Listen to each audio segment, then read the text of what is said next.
자, 안녕하세요. 네. 자, 우리 어제 했던 거 잠깐 복습 좀 합시다. 이제 중요한 승수 효과를 우리가 봤는데요. 책을 펼쳐주시면은 어디 펼쳐주시면 되냐면, 81페이지? 예, 거기 80페이지? 예, 봐주시면 되겠어요. 자, 이쪽 와서 한번 정리합시다. 자, 우리가 이제 거시경제학은 뭘 배우는 학문입니까? 라고 하면은, 요 틀 안에 모든 게 다 담겨 있어요. 그래서 첫 번째는, Y가 이제 국민소득이고요. 여기가 이제 물가 이렇게 됩니다. 자, 이거 GDP 얘기하는 거죠. GDP. GDP에서 D가 도메스틱이라는 거 잘 체크하셔야 돼요. 그래서 요거는 우리나라 땅덩이에서 생산된 모든 것을 다 합하게 되네요. 그래서 이 GDP랑 근데 문제가 뭐냐면 해외랑 다른 나라랑 교역을 한단 말이에요. 그래서 내가 생산한 게 조건이 어떻게 평가받는가에 따라서 사실은 더 좋을 수 있고 나쁠 수가 있다고요. 그래서 이제 그거와 관련된 게 GDI, GNI 이렇게 할게요. 그래서 이 I라는 게 바로 뭐냐면 인컴과 관련된 거니까 후생을 나타내는 지표다. 이렇게 보시면 될 것 같고요. 여기 나와 있는 GDP는요. 이게 프로덕트니까 생산을 나타내는 지표다. 이렇게 보시면 될 것 같습니다. 네, 이렇게 정리하시면 되겠어요. 이게 후생 지표고 생산 지표다. 근데 교육 조건이 만약에 개선되면은 우리가 생산된 거 훨씬 더 대우를 잘 받는 거죠. 좋은 거 아니겠습니까? 그래가지고 이 후생 지표인 GNI가 더 커진다. 이렇게 보시면 될 것 같고요.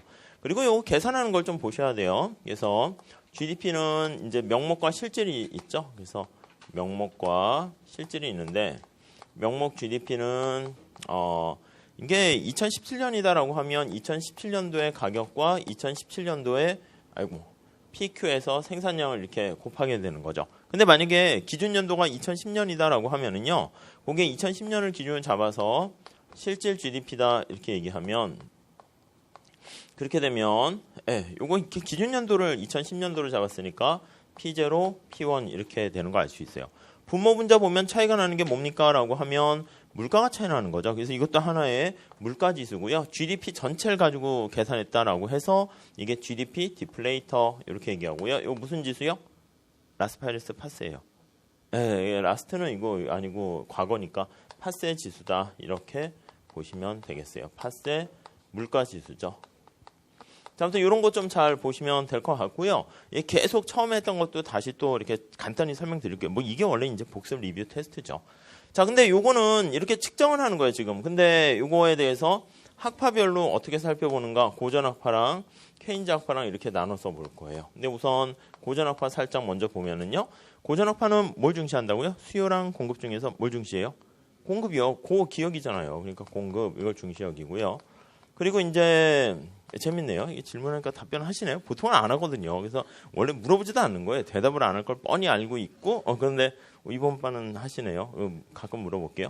그 다음에 이제 가격이 이제 신축적이다 이렇게 얘기하죠. 신축적. 네, 공급을 중시 여기고. 그러니까 뭐가 잘 작동되는 거예요. 그렇죠? 자, 그래서 이제 공급이라 하면 이게 생산이에요. 그러니까 우선 생산을 많이 해야지, 그 다음 뭔가 돈을 벌어서 수요가 생기는 거지. 생산 안 했는데 그다음 뭐 있겠어요? 우선 공부를 해야지. 그다음 뭐 이게 문제를 풀지. 객관식 문제 푸시는 분 절대 풀지 마세요. 가끔 이제 보면 미리 좀 가끔씩 풀까? 풀지 마세요. 그냥 내용만 잘 보시고 중간중간에 계산 문제 별표한 거 있잖아요. 그거 한 몇 번 다 하시고 그걸 차라리 암기를 하세요. 아셨죠? 그래서 그렇게 하시면 되겠고. 아무튼 생산이 있어야 되기 때문에 이게 생산 함수가 이제 제일 중요한 거죠. 그래서 처음에 생산할 때 노동시장 먼저 갖고 얘기해요. 실질 임금. 그래서 노동이 있고 노동에 대한 수요, 노동에 대한 공급 이렇게 있습니다. 여기서 노동량이 결정되는데 우리가 관심을 가는 저기 왼쪽에 있는 그림에서 P가 물가인데요. 물가가 변해도 여기 실질 변수에는 하나도 변하지 않아요. 만약에 물가가 올라가면 노동자들이 똑똑하잖아요. 그래서 여기는 똑똑이라는 소리가 있어야 돼요. 똑똑하기 때문에 명목임금 올려주세요. 이렇게 요구를 하게 된다고요. 그러니까 자기한테 실제적으로 변하는 건 하나도 없기 때문에 노동의 수요 공급이 그대로 가만히 이렇게 있고요. 고용도 그대로고요. 그럼 생산은 어떻게 됩니까? 하면 생산이 노동을 얼마나 했습니까? 이게 생산함수죠. 그래서 FL, K 이렇게 되는데 단순화시키려고 K는 고정시켰어요. 고정되고 노동만 보면 되죠. 그러니까 노동이 결정되면 생산량이 결정되잖아요. 기술도 정해져 있다라고 치고. 그래서 만약에 노동이 L0로 결정되면 L0일 때 여기가 제로가 되고요. 생산량은 그때 여기가 되는 거 알 수가 있네요.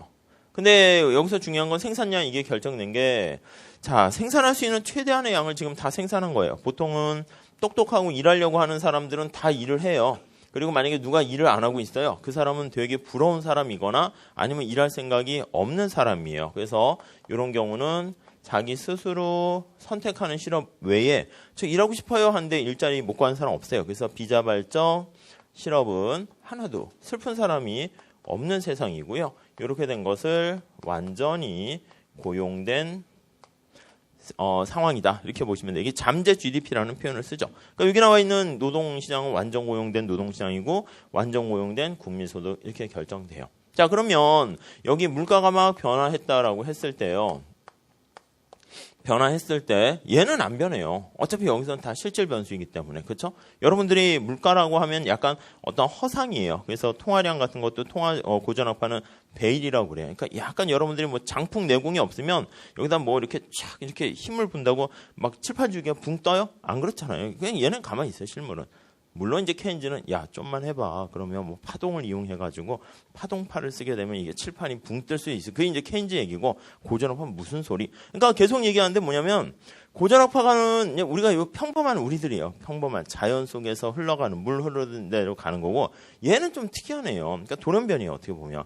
그러니까 막 가만히 있어서 대부분 사람들이 그런 게 어디 있어? 이렇게 해서 후 불면 저기서 막 칠판이 움직이고 그런 게 얘가 하니까 진짜 되는 거야. 그러니까 사람들이 되네? 이걸 보고 이제 한쪽으로 싹 이제 흘러갔다가 얘는 좀 특수한 애네. 그러니까 특수한 상황이네. 특수한 불황의 경작이네. 그렇게 약간 이제 치부하게 되고 단기에는 그게 가능하지만 장기에 가면은 뭐 그냥 또 이렇게 평범하게 되는 걸로 얘기를 합니다. 아무튼 이렇게 되다 보니까 이제 고전학파에 이렇게 쭉 정리한 건 이 쪼무니까 여기다 정리하면 이 Y고요. 여기가 P인데 P가 오르락 내리락 해도요. 이 Y는 변함이 없어요. 그래서 완전 고용 국민소득 수준에서 일정하게 돼요. 이걸 이제 AS 곡선 이렇게 나타냅니다. 이게 도대체 뭐가 의미가 있는데요? 라고 하면은 나중에 보게 될 텐데 이게 수요 곡선을 그려요. 정부가 이제 총수요 관리 정책을 사용하잖아요. 그럼 이제 수요 곡선이 막 움직이는데 얘가 이렇게 가더라도요. Y는 변화 없고 물가만 상승시켜요. 그러니까 아무 효과 없는 거죠. 얘가 변했지 않습니까? 이건 허상이 또 변한 거죠. 실제인 얘가 변해야 되는 거죠. 그래서 아무튼 이렇게 끌고 가면 총수요 관리 정책을 쓰는 정리해드리면 총수요 관리 정책 수요를 강조하는 거니까 이게 케인즈잖아요. 케인즈의 어떤 관리 정책은 뭐 재정금융 정책 이런 거 할 텐데 요 국민소득 Y에 아무런 영향이 없다. 무력하다 이게 이제 고전학파의 결론이에요. 여기까지 갈 거예요. 이게 변함 없으면 실업률도 변함 없고 아무것도 없다. 뭐 그렇게 보시면 돼요. 자, 우리는 케인즈 봅시다. 케인즈는 뭐냐면 우선 출발 자체는 대공황 상황에서 발생한 거예요. 경제가 침체되는데 아니 왜 침체됐지? 그걸 보니까 요게 부족하네. CIG 순수출. 경제가 좀 꿀꿀해질 것 같은 느낌이 들어서 사람들이 소비를 미리 줄여요. 기업들이 투자를 안 해요. 그리고 대공황이 발생한 1920년대 후반 그때 됐을 때 지금의 트럼프보다 더 심한 나라들이 이제 경기가 안 좋고 하니까 가능한 한 수출을 많이 하려고 그러고 수입을 다 이렇게 세국 정책 비슷한 걸 하려고 그랬어요. 그러니까 수출도 이렇게 줄어들어요. 물론 선진국 얘기죠. 그러다 보니까 이게 경제가 이렇게 떨어지는 그런 결과를 이렇게 이게 Y가 감소하는 결과를 초래할 수밖에 없는데 케인즈가 나서서 정부 뭐하냐 균형 재정 가만히 있지 말고 이거 열심히 증가시켜라. 여기서 이게 국민소득이 이렇게 증가하죠. 여기서 그냥 끝나면은 사실 뭐 그닥 놀라운 건 아니에요. 공부했는데 한 만큼 성적 나왔다. 그게 이제 정당한 건데 그럼 뭐 당연한 거죠. 그건 자연적인 원리 아니에요? 했는데 한 만큼 결과 나왔다? 얘는 아니라니까. 좀 특이하다니까. 몇 배 이상의 효과를 나올 수 있다는 걸 얘가 보여줬는데 그게 바로 나비 효과 같은 승수 효과예요. 그게 바로 여기 이렇게 해서 몇 배 이상 증가할 수 있다. 그래서 이 그림을 살짝 보시면 정부 지출을 증가시켰는데 여기 나와 있는 국민소득은 몇 배 이상, 5배면 5배 승수 효과를 보게 되는데 이 승수 효과는 어떻게 되냐면 1 MPC분의 1이고요. 저 메커니즘을 잘 이해하시는 게 중요해요. 그리고 요거는 MPS분의 1. 왜냐하면 MPC랑 MPS를 더하면 1이 된다. 거기까지 보시면 되겠어요. 요게 우선 말로 생각하셔가지고 머릿속에 이제 감이 있어야지 이제 말 문제를 좀 풀게 되고요. 근데 이제 공식을 이용하는 건 이제 마지막 글 제일 복잡한 공식 하나 보시고요. 시험 문제에서는 저 소비함수, 투자함수, 정부 지출을 주는데 그 값을 저기다 집어넣게 되면은 집어넣고 그냥 푸시면 돼요. 그냥 연산이에요. 예, 그런 거 몇 개 풀어보시면 이 파트는 그래도 나오게 되면 완벽히 맞출 수 있는 파트다. 이렇게 보시면 되겠어요. 우선 80페이지 거기 한번 볼게요. 우리가 지난 시간에 이제 정부 지출 승수와 투자 승수 같은 거는 기본적인 건 요게 가장 기본적인 거예요. 한계 소비 성향 분의 1 이렇게 되는데 우리가 생각할 때 튜브 이렇게 말씀드렸잖아요. 이 정부가 있어요. 정부가 여기 튜브에서 텍스를 부과해서 누출이죠. 돈이 밖으로 쫙 빠져나가요. 근데 다시 여기다 집어넣었어요. 100원을 세금을 때려가지고 100원을 다시 집어넣으면 튜브 안에 흘러가는 물량은 일정할 것 같은데 그게 아니라 승수 크기의 차이가 있기 때문에 딱 1배, 1배 이상의 효과가, 1배의 효과가 발생한다는 것을 보게 될 거예요. 자, 거기 책 한번 볼게요. 80페이지.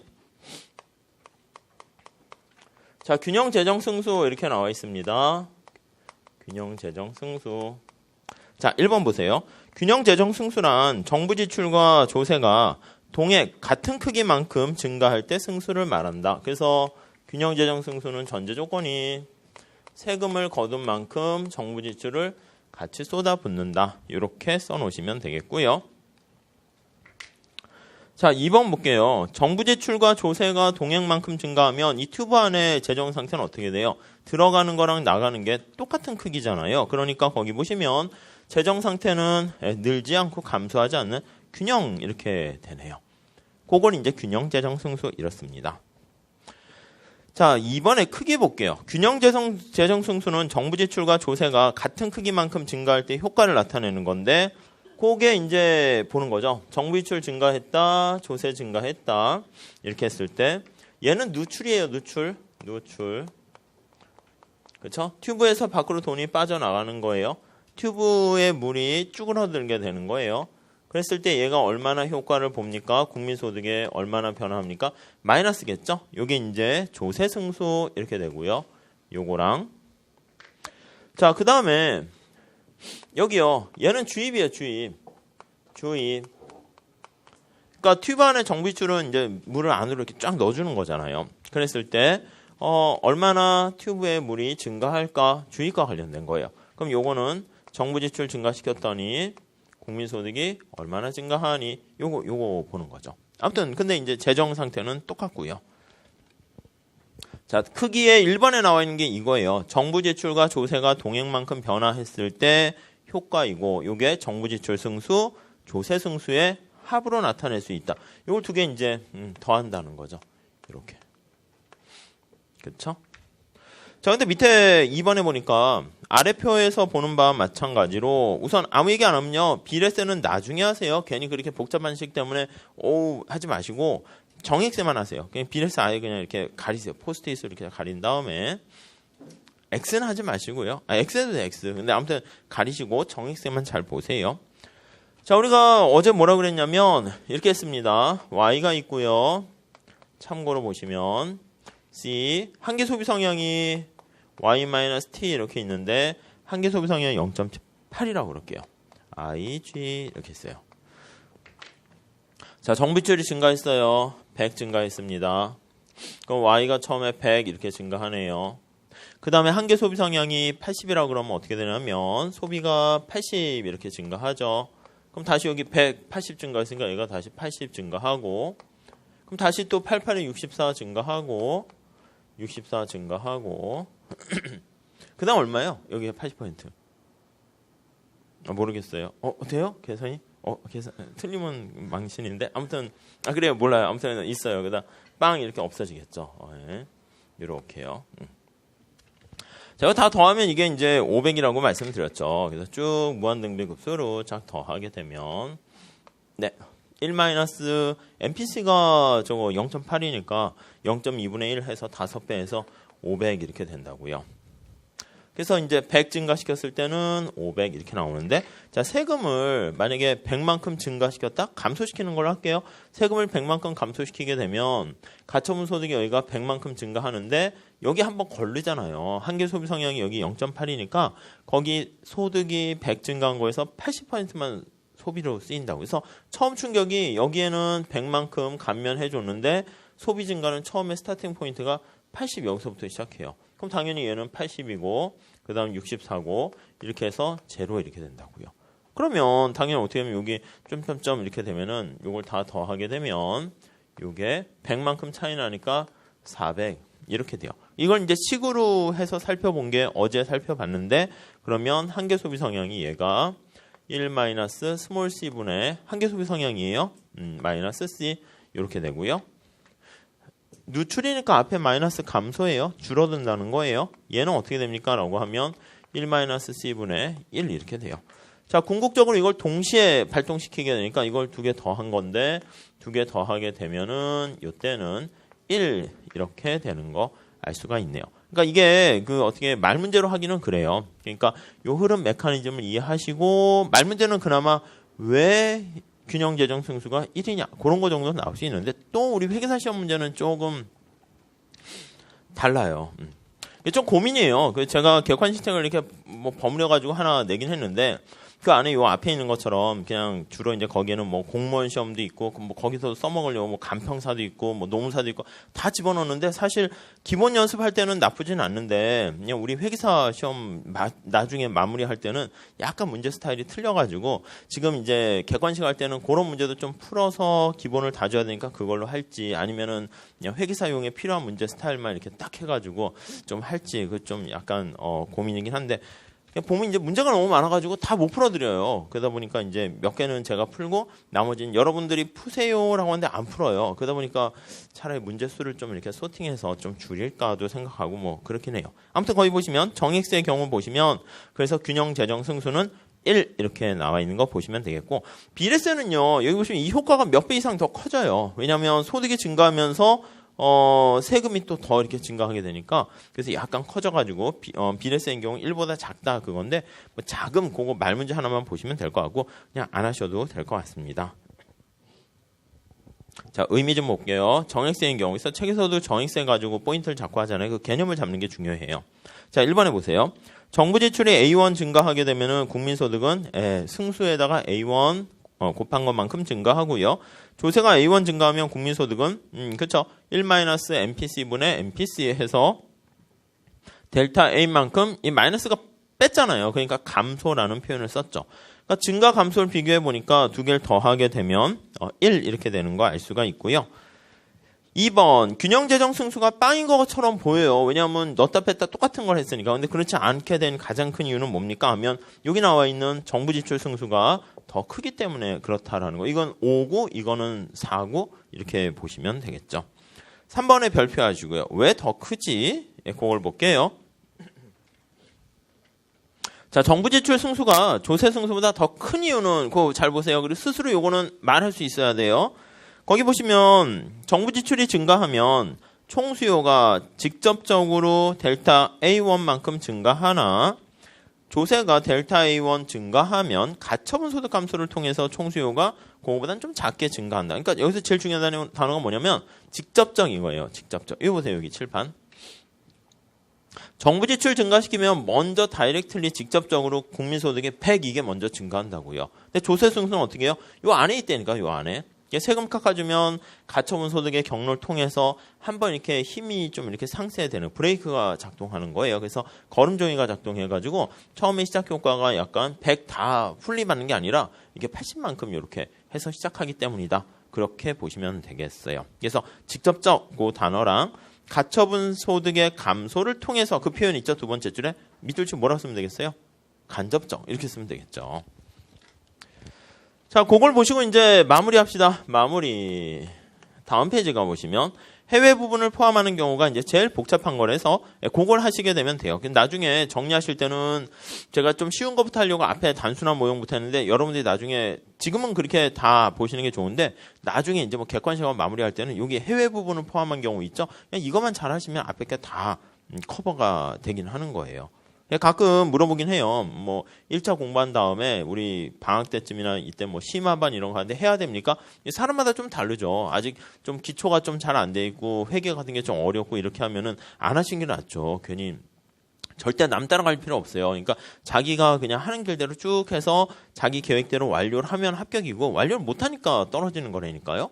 그리고 이제 만약에 나는 회계 좀 할만하고 좀 더 이렇게 더 좀 어려운 것 좀 더 해야겠다 하시면 그러면 좀 하는 게 낫죠. 그러니까 왜냐면 이게 2차까지 공부한 다음에 위에서 이렇게 내려다보는 거랑 그냥 그 수준에 맞춰서 보는 거랑 완전히 문제를 이렇게 자기가 좌지우지할 수 있는 컨트롤할 수 있는 보는 시야가 다르거든요. 그러니까 이왕이면 좀 심한 그건 약간 2차 정도는 아닌데 1.5차? 2차가 듣기로는 그래요. 그래서 1.5차 정도 해 두시면 그러면 이제 좀 똑같은 회계라도 객관식 볼 때 좀 남보다 좀 더 크게 보니까 훨씬 좋고 그리고 이제 1차가 붙은 다음에 약간 동찰할 때 뭔가 그걸 좀 해놓은 게 있으면 바로 이렇게 달려서 유예를 좀 가능한 한 줄여야 되잖아요.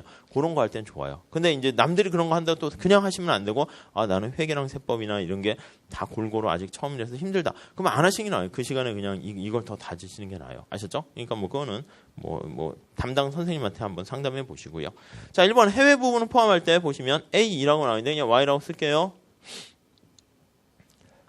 자, 그래서 거기 보시면은 다 들어갔어요. 소비, 투자, 정부 지출, 그 다음에 수출 빼기 수입 이렇게 들어가 있네요.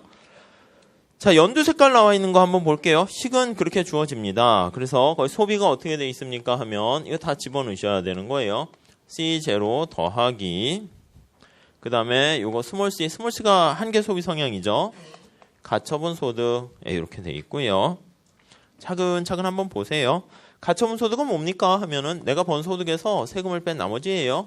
그러면 Y에서 T를 뺀 게 가처분 소득 이렇게 보시면 되겠고요. 자, 그 다음 이 텍스는 뭡니까 라고 하면은 뭐 정익세인 경우에는 그냥 T0 이렇게만 있으면 되고요. 근데 우리는 비례세까지 고려하는 거니까 비례하면 뭐에 비례하는 거예요?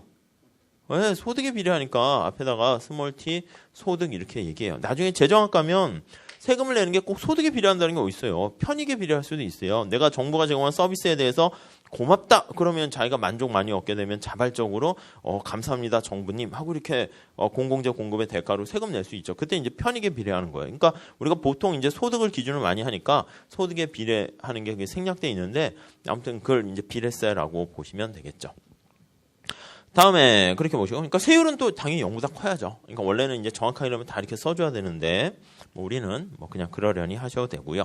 다음 투자는 그냥 독립투자 상정하고요. 거기 보니까 정부 지출도 독립적으로고요. 여기 수출도 다른 나라가 잘 살아야 되는데 우리랑 뭐 직접 관련 없잖아요. 그래서 빼고 환율 이런 것도 여기선 복잡하니까 좀 뺐어요. 그리고 수입은 이제 우리나라가 잘 살아야지 수입이 잘 된다고 그랬죠. 그래서 여기 수입 하나 더 들어갔어요. 그래서 거기 보시면 M0 플러스 스몰 m y 이렇게 돼 있는 거 알 수가 있네요. 네, 그렇게 정리하시고요. 제일 뒤에 가보면은 그 제일 복잡한 식 있다고 했잖아요. 83페이지에.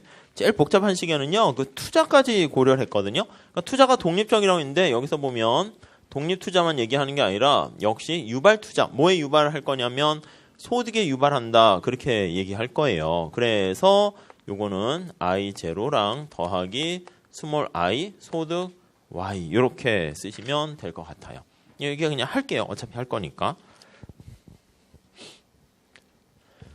자, 이거요. 그냥 정리하시면 돼요. 한번 해보실래요? 연습장에 되실까요? 이거를 다 집어넣으세요. 다 때려 넣어서 집어넣어가지고 Y로 다 푸세요. Y 있는 것만 끄집어 넣으시면 돼요. 왼쪽으로. Y가 어디에 있을까요? 여기 Y 반짝반짝 있고요. 다음 C에서는 여기 Y 이렇게 반짝반짝 있고요. 괜히 동그라미 쳤네. 아무튼 여기 있고요. 아무튼 여기 보이시죠? 이렇게 Y. 그리고 여기 Y 또 있고요. 여기 Y 이렇게 있어요. 그러니까 살짝 요것만 보면 저쪽 넘어갈 때 얘는 플러스가 있으니까 저기 마이너스부터 넘어갈 거고요. 얘는 플러스가 있는데 원래 이게 마이너스가 앞에 붙어 있는 거죠. 그것만 주의하시면 되겠어. 왼쪽 가로로 묶어도 될 것 같고 아무튼 그냥 얘는 원래는 마이너스인 거예요. 넘어가면 플러스로 넘어갈 거라는 거 아시겠죠? 그리고 얘는 여기 보시면 C 들어가니까 지난번에 1 뭐 C에다가 요 T 들어가는 거 있잖아요. 그래서 그거 비례세 그거 그대로 생각하시면 되겠고. 한번 정리 좀 해보시죠. 해보시죠. 10초 드릴게요. 10초. 많이 드릴 수는 없어서. 다 넘겨서 y로 정리하시면 돼요. y로 정리하시면. 그래서 앞에 그렇죠? 요거는 요거 넣으셔야 되는데 마이너스 t 여기서 y로 빼면 1 마이너스 t 이렇게 되겠죠? 앞에 c 요거 붙어 있네요. 그래서 c에다가 1 마이너스 t 남아 있고 얘는 넘어가면 마이너스부터 넘어간다고 그랬죠? 얘는 원래 마이너스가 있어요. 이 앞에 마이너스 있으니까 원래 마이너스 있으니까 플러스로 넘어갈 거예요. 이렇게. 그러니까 그냥 무대보로 암기하지 마시고 요걸 한번 하시면은 암기할 때가 안 까먹는다니까요. 그래서 그냥 차근차근 한번 해보시라는 뜻이에요. 이렇게 해야지 또 안 까먹고 그렇죠. 금방 다시 되살릴 수 있다라는 그 자신감이 있으면 더 안 까먹어요. 근데 그냥 내가 가진 건 이 암기야 이래버리면 까먹어요. 진짜 거짓말 안 하고. 신의 장난인 것 같아요. 그 나머지 여기 잔챙이 이렇게 쫙 더 하시면 되겠죠. 결국 거기 보시면 뭐 나와 있는데 81페이지에 거기 찍 정리하는 거 한번 보시고요. 우리는 다시 잠깐 점프 좀 해볼게요. 나오시나요? 한번 해보시고 되신 분은 83페이지에 그 지난번에 했던 승수의 크기를 결정하는 요인 할 때요. 제일 복잡한 승수 있죠? 그냥 정부 지출로 그냥 간단하게 하면 거기 보시면 연두 색깔 쳐 있는 거 그거 보시면 돼요. C 1-t에다가 그러니까 요게 i가 이제 유발 투자 승수가 되는 건데 마이너스예요. 요 m은 뭡니까 하면 수입 성향이 되는 거죠. 그거 분의 1 해가지고 얼마 이렇게 하시면 될 거. 뭐 이렇게 그냥 쓰시면 될 것 같습니다. 네, 이렇게 정리하시죠.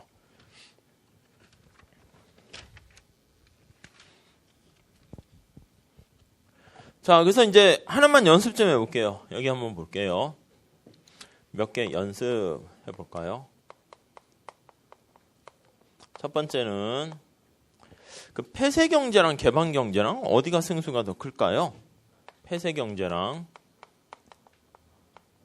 개방경제랑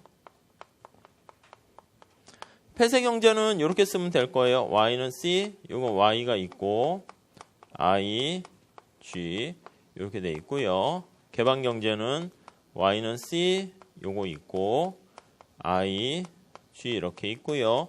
우리가 이제 수출 빼기 수입 하는데 여기 수입에 이제 y 요게 이제 붙어 있어요. 요 부분이 하나 더 들어가 있다 보시면 돼요. 찬찬히 한번 써 놓으시고요. 자, 이거는 폐쇄경제라는 것은 수출 수입이 없는 거예요. 다른 나라와 교역을 안 하는 거고 오픈 이코노미다라고 하면 수출과 수입을 지금 하는 거예요. 자, 만약에 폐쇄경제 상황 한번 보도록 할게요. 자, 그만 푸세요. 여기 보세요. 문제 푸시는 건 아니죠? 10초 드렸잖아요. 10초 넘어가면 그냥 끝난 거예요. 아셨죠? 쉬는 시간에 해보세요. 여기요. 얘가 증가하면 어떻게 된다고요? 그러면 얘가 증가해요. 그 다음에 얘가 여기 영향을 미쳐요. 그래서 몇 배 이상 효과를 보게 되네요. 승수 효과 이렇게 돼 있죠. 그죠? 몇 배 이상 여기가 모터가 피 도는 거예요. 피. 특히 한계 소비 성향이 더 커지면 어떻게 돼요? 더 세게 도는 거예요. 더 세게. 왜냐하면 소득 증가한 거에서 사람들의 소비 씀씀이가 더 커지니까. 한계 소비 성향이 빵이면 어떻게 된다고요? 안 돌아요. 소득이 증가했는데 소비를 안 하는 거야.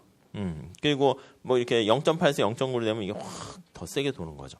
물론 돌다가 멈춰요. 그러니까 계산할 수 있는 거죠. 1이면 계속 도니까 그건 좀 말이 안 되고요. 자, 근데 여기 이 부분이 들어갔어요. 그러면 정부 지출이 증가했어요. 그럼 휙 해서 소득이 증가하고요. 이 모터가 돌아요. 그래서 여기서 계속 드는 건 똑같아요. 근데 여기서 끝난 게 아니라 여기가 이제 있잖아요. 우리가 부자가 됐네 라고 하면서 외제 물건을 사는 거예요. 그 외제 물건을 사면 물건이 들어오는데 돈이 밖으로 빠져나가잖아요. 그래서 얘가 여기에다 쭉 충격을 주니까 소득이 증가하면서 수입이 증가하면 누출이니까 밖으로 돈이 새 나간다고요. 그럼 당연히 여기 이렇게 일부가 새 나가죠. 그러니까 위에 수입이 없을 때랑 있을 때랑 비교해 보면 당연히 승수 효과는 어떻게 돼요? 작아질 수밖에 없죠. 그러니까 두 가지로 첫 번째, 여기 있으니까 작아지지 않습니까? 괜찮아요. 근데 이거는 그냥 아무 생각 없이 그냥 자꾸 공식에 하는 건데, 그거는 계속 말씀드리지만 연구자들이 하는 거니까 이게 자꾸 뭐 안 잡힐 땐 수리적으로 해가지고 뭐 특성을 찾아낼 때 하는 거. 여러분들은 요게 되고 그다음에 요게 있어야 되는 거예요. 아셨죠? 근데 뭐 어려운 얘기면 저도 하지도 않아요. 근데 그냥 보면 그렇잖아요. 수입이 누출이니까 그렇죠. 그리고 아까 말씀드린 것처럼 다시 한번 해볼게요. MPC가 커진다 해볼게요. MPC가 클 때 승수는 더 커짐. 이거요. 아까 얘기한 것처럼 이 모터 터빈이 훨씬 더 빠르게 이렇게 빙글빙글 돌기 때문에 그렇죠. 하나만 더 할게요. 자, 유발 투자가 존재하는 경우 어떻게 되나 보세요. 유발 투자가 존재 시 그 유발 투자 없을 때랑 비교할게요. 이건 없을 때예요. 없을 때. 요거랑 비교하면 되는데 유발 투자가 있어요. 소비가 여기 있고 투자가 또 소득에 영향을 받는 거예요. 그러니까 이 투자가 소득이 증가하면 투자가 증가하고 물론 이자율은 마이너스인데 여기서 이자율은 쓰지는 않고요. G 뭐 개방 경제 뭐 하지 말도록 할게요. 자, 그러면 정부 지출을 증가시켰어요. 정부 지출을 증가시켰어요. 그랬더니 얘가 충격을 탁 때리네요. 그 다음에 소비가 세컨더리 효과로 충격을 때려요. 그 다음 다시 얘가 증가하네요. 이게 뭐 승수 효과 했는데 또 하나의 효과가 더 생겨요. 무슨 효과냐면 소득이 증가했더니 투자가 증가한다니까요. 이 플러스 유발 투자. 소득에 유발된다. 그래서 뭐 굳이 쓰면 얘가 독립 투자가 있고 뭐 알파, 뭐 Y 이렇게 있고 마이너스 베타, 뭐 이자율 뭐 이렇게 있을 수 있는데 베타가 빵이면 이자율에 대한 유발 효과는 없다고 그러고 그냥 보통 소득 유발 효과 이렇게 얘기해요. 자, 그렇게 되면 이건 이제 베타는 빵이죠. 베타는 빵이고 알파가 크면 클수록 이게 소득 유발 효과, 유발 승수 아까는 저기 스몰 i라고 썼는데 그게 굉장히 크다라고 생각하시면 돼요. 그러면 소득이 증가하니까 얘가 여길 충격을 줘서 소득 증가해서 얘가 증가하고 그렇게 되면 얘가 또 증가하고 그러니까 이 파란 색깔 효과가 없을 때보다 있게 되면 어떻게 돼요? 승수 효과가 더 세진다라는 거 알 수 있죠. 아무튼 이런 문제를 나중에 객관식하면서 조금 더 우리가 찾아보게 될 거예요. 그러면은 요 느낌과 요 한 줄 써놓으면 되지. 한 줄 써놓고 이렇게 바라보면 얘네들이 막 이제 그 움직인다고요. 그러면 이제 대충 내용이 이해되고 또 요거 생각하시면 이 공식 아시면 좋은데 뭐 그렇게 헷갈리거나 그렇게 될 건 아니고 그러니까 당연히 헷갈리지 않을 게 이게 수입 성향이다라고 하면 당연히 수입을 많이 하게 되면은 승수가 떨어지니까 이게 마이너스가 되면 안 되죠. 올라가면은 그러니까 떨어져야 되는 거니까 플러스 돼야 된다. 그런 것도 헷갈릴 필요는 없습니다. 자, 그렇게 정리하시면 될 것 같고요. 그래서 81페이지 맨 마지막 지출 볼게요. 5번 보세요.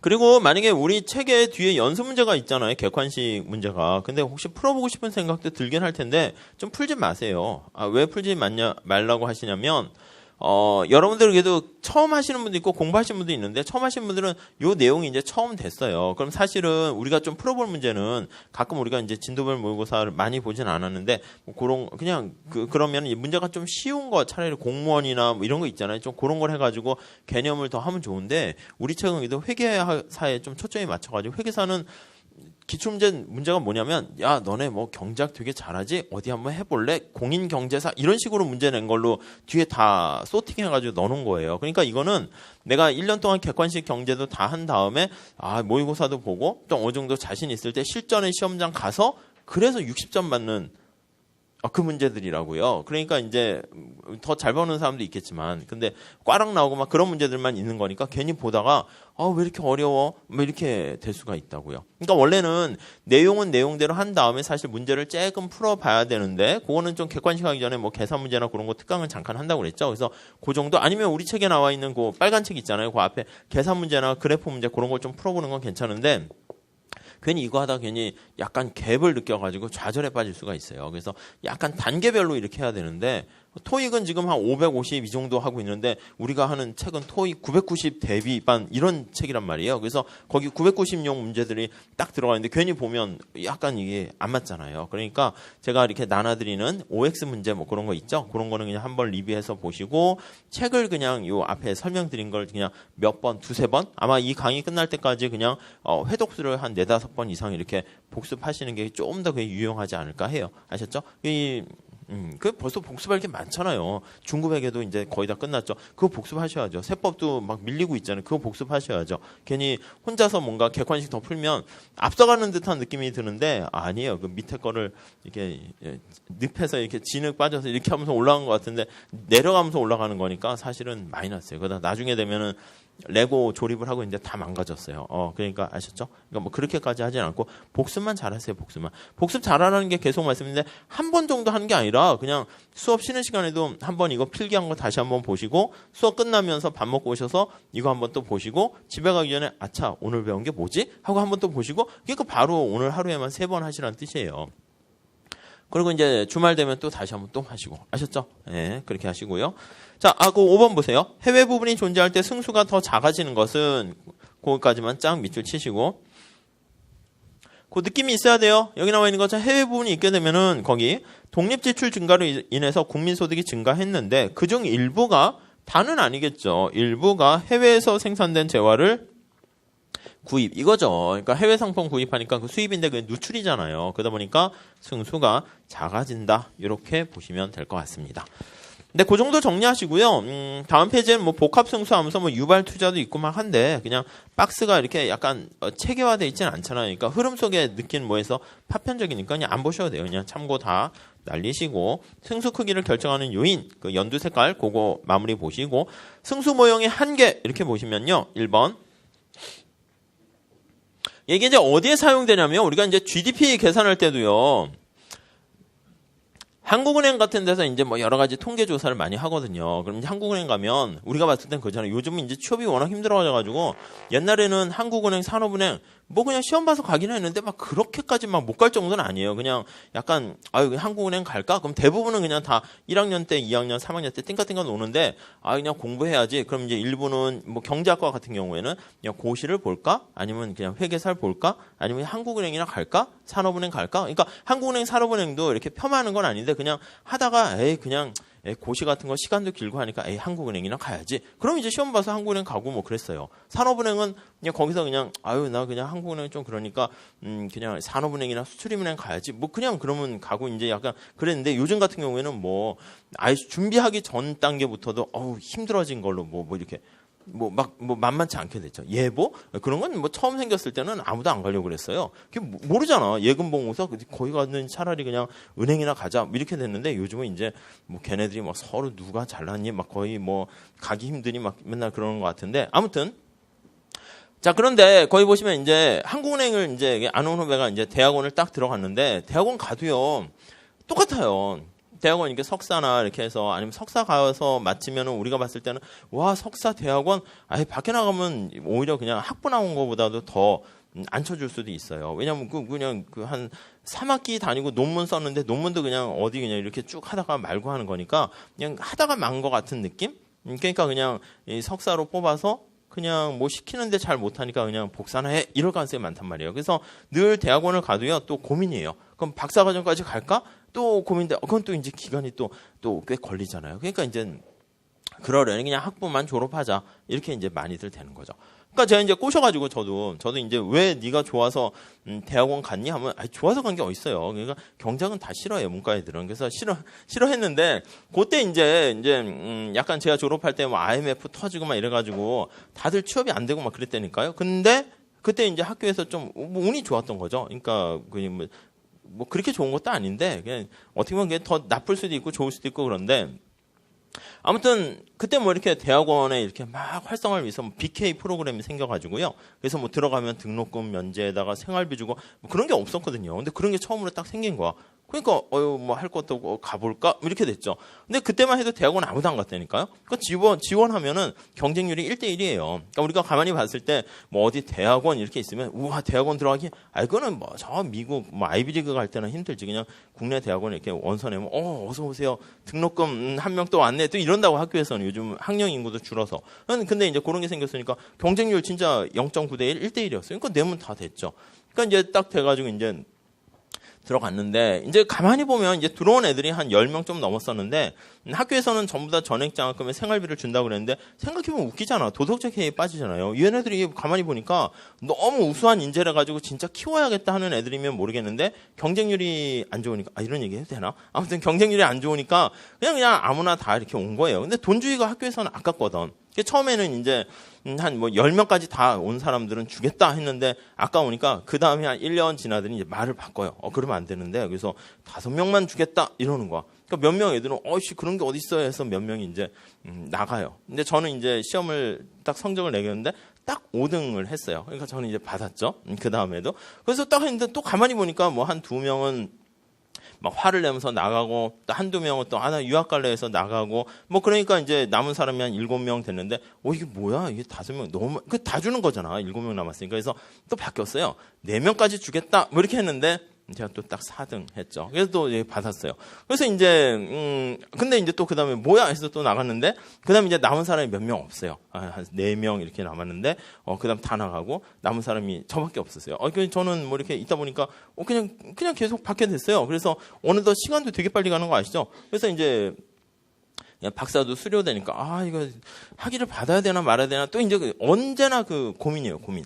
그래서 이제 아무튼 거기 생겼을 때 제 밑에 이제 후배를 한 명 이렇게 좀 또릿또릿하고 뭐 그런 후배가 있잖아요. 그래서 걔랑 친하면서 이렇게 해서 야, 뭐 딴 데 가지 말고 여기 와라 해서 왔는데 늘 같이 다니면서 고민하는 게 야, 우리가 이 길을 계속 가야 될 것인가? 왜냐면 이제 대학원 가면 또 우리가 생각하는 것처럼 봤던 거랑 좀 많이 달라요. 그러니까 우리가 생각했던 와, 이분은 훌륭한 교수님이셔. 근데 대학원 딱 가니까 안 훌륭해요. 그러니까 그리고 우리가 봤을 때는 학부 때는 야, 별로 이분은 그냥 좀 맨날 공부도 안 하고 술만 먹고 이런 사람처럼 보이는데 별로 안 좋아했는데 저도 지도 교수님 제가 했던 교수님 별로 좋아하지는 않았거든요. 학부 때는. 그런데 막상 가니까 오히려 되게 솔직해요.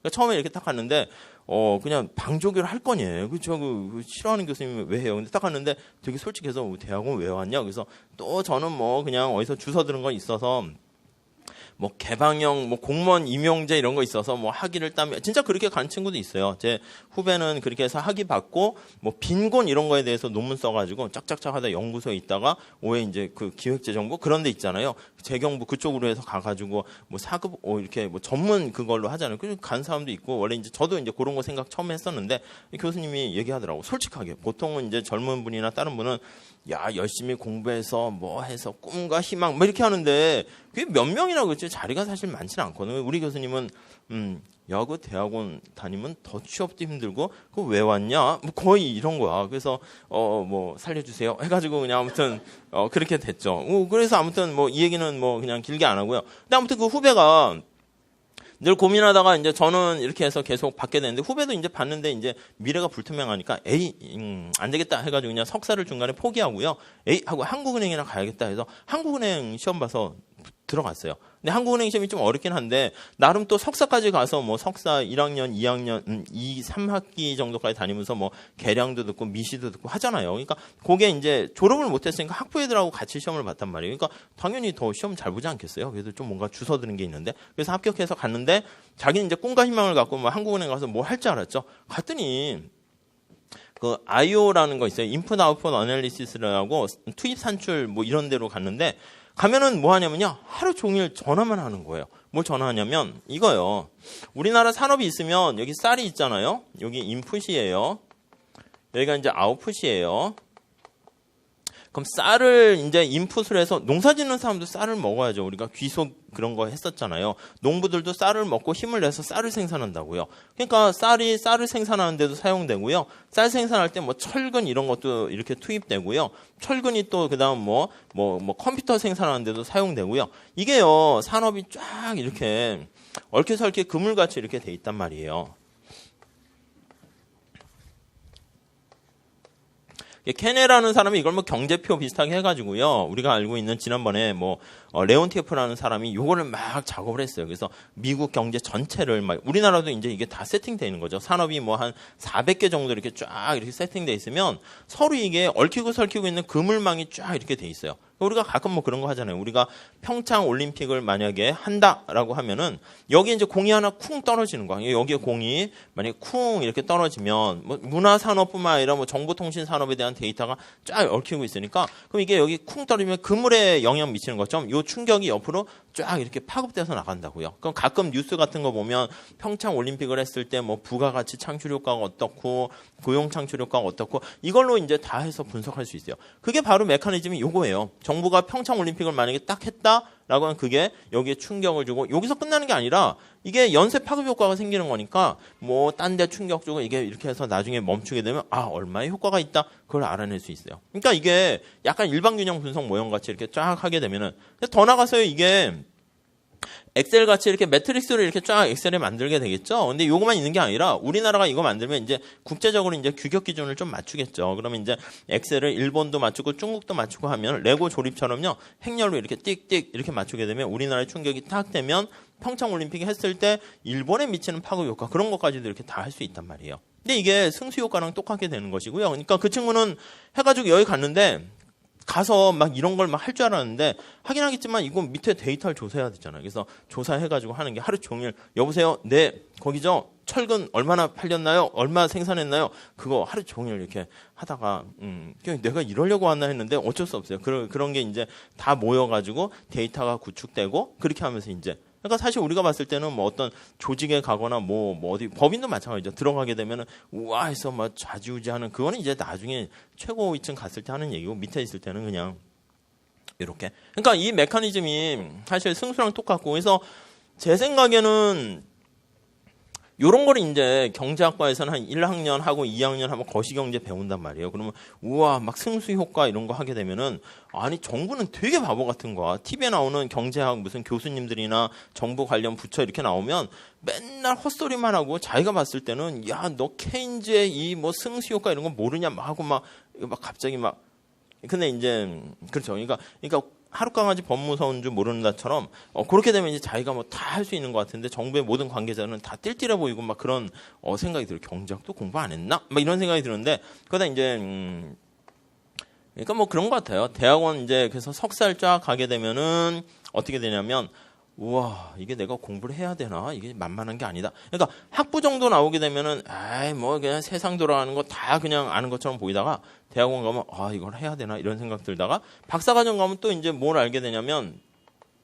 어차피 근데 박사과정은 그걸 알아요. 그러니까 내가 봤던 교수님들이 우와 이것저것 모든 경제를 다 알고 있는 것처럼 보이는데 이렇게 사석에서 얘기하면 다 또 몰라요. 그러니까 뭐가 장점이냐면 여기서는 모르니까 막 헛소리를 막 하게 되고요. 여기서 조금 알게 되면은 그 학문의 그 무게에 짓눌려 가지고 이제 이때는 할까 말까도 고민하고 자존감이 확 떨어져요. 그러다 이제 박사과정 가면 자존감이 높아진 건 아닌데 가만히 봤더니 저 교수님도 모르고 이 교수님 모르고 서로 모르니까 그냥 막 얘기해도 서로 뭐 약간 또 그 단계로 가게 되는 거고 아무튼 그런 것 같아요. 그래서 지금 말씀드리려고 하는 건 사실 그것 때문에 그래요. 1번에 보시면 승수 모형의 한계를 보면 한계 소비 성향이 안정적이지 않다면 그러니까 우리가 봤을 때는 여기서요.